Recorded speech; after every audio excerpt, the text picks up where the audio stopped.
Hey, what's up guys? It's Rick with the Digital Divide, and today we're going to be taking a look at the Segway Max G2. This is one of the most expensive scooters that Segway has in their line, and I wasn't looking for one of these. I just happened to come across one at my local Best Buy. They normally sell for $1,300, but this one was on sale for $899.99, so it was $400 off, and the build quality was exceptional, so I picked one up. Now this has a lot of improvements over the Max G30P. If you're familiar with that, that used to be Segway's kind of flagship scooter, but there have been a lot of design improvements, and this new model, the Max G2, is just infinitely better. The stem height is better, so it's better to ride on for taller riders like myself. It has higher ground clearance, and that's due to the new suspension, which we'll talk on in a second. So this is the scooter. I'm going to give you a quick overview. This is the charging port. It's on the right side of the unit.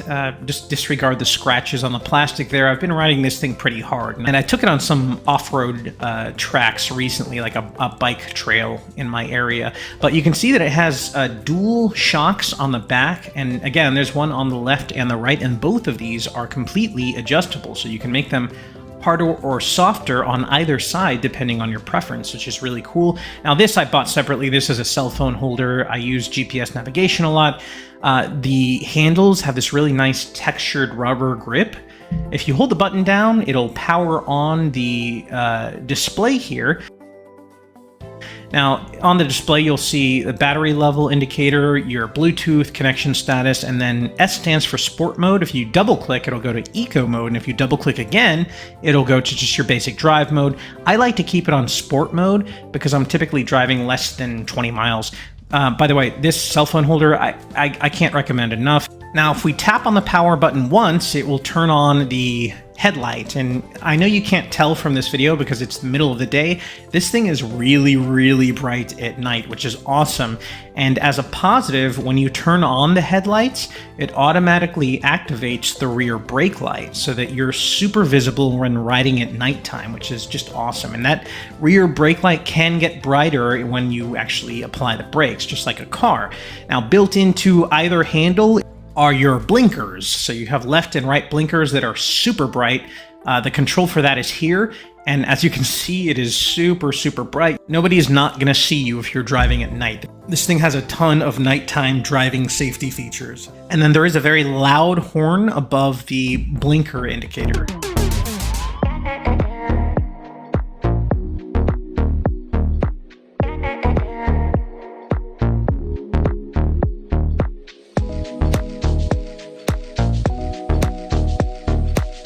So the Segway Max G2 is rated to climb up to 22%. This has a brand new 1,000 watt motor, so it is super powerful. It has a range of up to 43 miles, but only when you're in eco mode. It does have front and rear brakes. It also comes with self-sealing tubeless tires, so there's no internal tube that's filled with air, which means that if you run over a nail, your tires are not going to go flat. It does have anti-theft protection through the app, so we're going to take a quick look at the app right now. So when you load the app, it's going to instantly connect to your Segway via Bluetooth, and then you slide the middle indicator to turn it on. Once it turns on, you'll see the power on the upper right-hand side. And then if you scroll down a little bit, there's some general settings, quick settings, if you will. If we click on the dashboard icon, you can see that it'll give you a real-time indicator of how fast you're moving, the ride duration, how much voltage the scooter is pulling, etc. You can see that there's some lighting effects that can be applied here, which is really neat. There's a cruise control mode, there's a walk mode, and this is cool. You can set the charging limit. So say you don't make a lot of long distance rides and you're typically driving within 20 miles, you can tell the battery not to charge to 100% and only charge for, say, 75%, and this will improve the longevity of the battery. You can also change how fast the scooter needs to be moving before the motor engages. There is imperial metric system, so if you like kilometers per hour versus miles per hour, you can do that. This is where the security comes in, though, the locking function and the abnormality alert. And these, in conjunction with one another, will lock your scooter so that it cannot be stolen. So essentially what this means is that you need to power up the Segway from your app. And if you don't do that, the motor will not engage. The abnormality alert is essentially just a car alarm, but for a scooter. And I'll show you what that looks like. So say, for example, I don't have this device tied to my phone and I try to steal it. This is what it's going to sound like.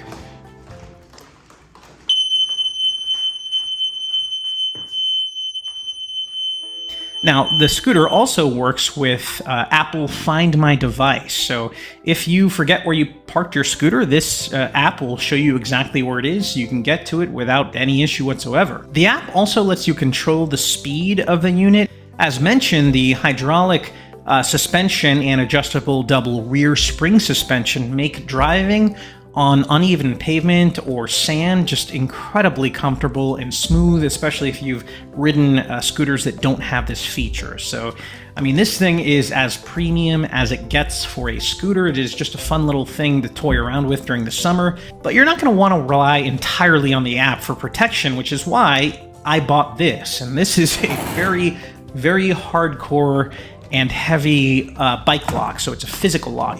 You know, this is a very expensive scooter, so you don't want to rely on one or the other, so I do a combination of both. So I enable this physical lock, which is basically a giant set of handcuffs for your scooter, and then that in combination with the app and the alarm system, I feel super safe leaving this pretty much anywhere.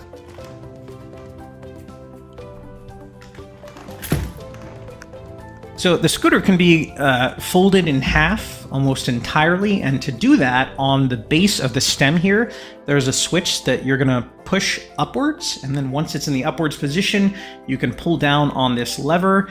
Kind of hard to do with one hand, but that'll fold it in half, and then you can use the locking mechanism on the right handlebar to click it in place, and then from there you can just pick this thing up and carry it around, although I would not recommend that because this is incredibly heavy, weighing in at 53.5 pounds. You're going to get a workout if you carry this thing around for a long period of time, which is why I recommend planning your trips out. And on that note, let's talk about range.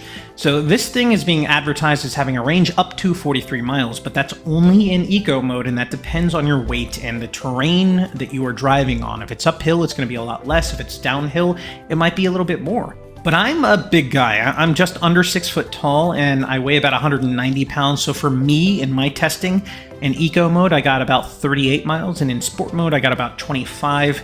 Again, this is going to vary based on your weight. So what about speed? This is advertised of going 22 miles an hour.